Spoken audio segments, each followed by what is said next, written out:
नमस्कार मु विश्वनाथ साहू चलतु शुणा मो स्वरचित एक क्षुद्र कविता मु तुमको भल पाए।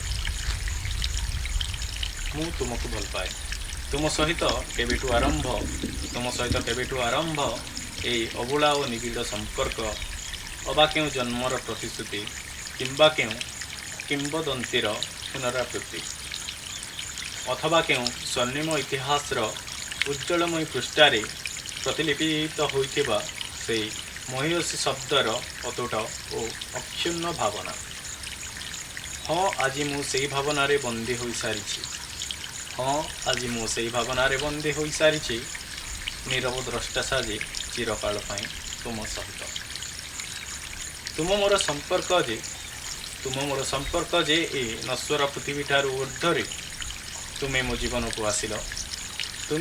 को आसिल सतेकी बसंत भी आसीगला अबा बसंत तुम हाथ धरी मो पाखक नहीं आसीथिला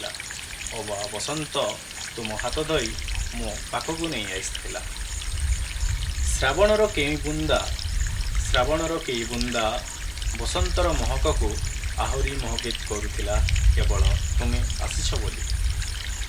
बोधे तुम सहित प्रतिद्वंदिता पाई बसंत तार महक और बास्ना को नहीं आहुरी सजे होता।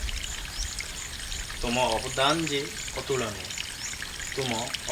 जे अतुलनीय जलवायु समकक्ष नहेले भी तांको ठारू किंतु कम नुह।